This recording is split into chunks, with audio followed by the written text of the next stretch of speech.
मैं Arshad Anthony, social activist, Karachi Pakistan से बड़ी ही एक धमाकेदार खबर लेकर आपकी खिदमत में हाजिर हुआ हूँ। चौंका देने वाली खबर। इंडिया में एक शख्स, ज़ईफ़ शख्स, किराए के मकान में रहता था। वो किसी वजह से 5 महीने का किराया अदा ना कर सका। मालिक मकान ने उसका सामान उठाकर सड़क पर फेंक दिया। उसने बड़ी मिन्नत समाजत की कि मैं आपको किराया अदा कर दूंगा, मगर मालिक मकान ने एक ना सुनी और उसका सामान उठाकर सड़क पर फेंक दिया। इलाके के लोगों ने, मोहल्ले के लोगों ने मालिक मकान की मिन्नत समाजत की कि ये आपको किराया अदा कर देगा, ये बड़ा अच्छा शरीफ इंसान है, ये आपको किराया अदा कर देगा, आप इसका सामान जो है वो अंदर रख दें। मोहल्लेदारों की मदाखलत के बाद 2 महीने का टाइम मालिक मकान ने दिया और उसका सामान उठाकर अंदर रख रहे थे वापस कमरे में। वहाँ पर एक अखबारी नुमाइंदे का गुज़र हुआ। उसने जब ये सीन देखा, मालूम किया, तो उसने उस ज़ईफ़ शख्स की, उस मजबूर शख्स की एक फ़ोटो खींच ली और वो सारी जो सामान रखते हुए तस्वीरें थी वो खींच ली।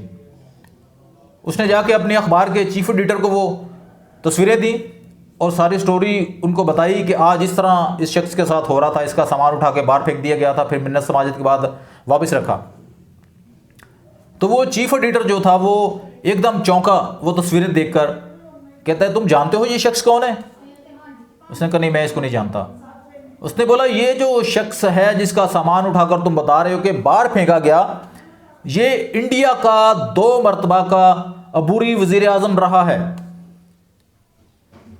जवाहरलाल नेहरू की वफ़ात के बाद और लाल बहादुर शास्त्री की वफ़ात के बाद 2 मरतबा 13 दिन का अबूरी वज़ीर आज़म रहा है ये शख्स।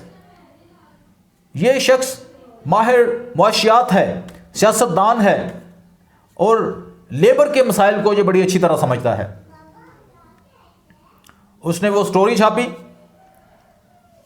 और स्टोरी जब सुबह अगले दिन अखबार में लोगों ने देखी तो लोगों की दौड़ें लग गईं।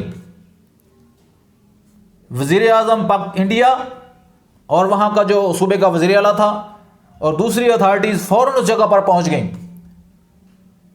कि इंडिया का 2 मरतबा का वज़ीर आज़म इस कसम पुरसी की हालत में, एक छोटे से किराए के मकान में, 1 कमरे के किराए के मकान में, और उसके साथ ये सलूक। उन्होंने जाकर उससे माजरत की कि हमें आपकी खबर नहीं हो सकी। उसने कभी किसी को बताया नहीं था कि मैं प्राइम मिनिस्टर रहा हूं इस मुल्क का 2 मरतबा।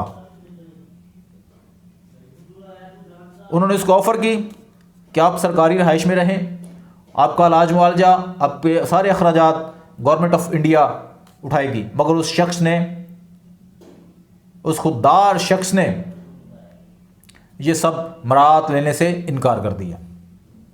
उसने कहा, मैं यही रहूँगा, मैं इस जगह को छोड़ के नहीं जाऊँगा कहीं भी। फिर बड़ी मिन्नत समाजत के बाद वो इस बात पर राज़ी हुआ कि ठीक है, आप मकान का किराया अदा कर दिया करें। ऐसे कौमें तरक्की करती हैं। ये प्राइम मिनिस्टर ऑफ इंडिया का जिक्र कर रहा हूँ मैं, जो 2 मरतबा अबूरी वज़ीर आज़म रहा है इंडिया का। और अगर हम पाकिस्तान की बात करें तो यहाँ एक काउंसलर जो है वो नहीं संभाला जाता।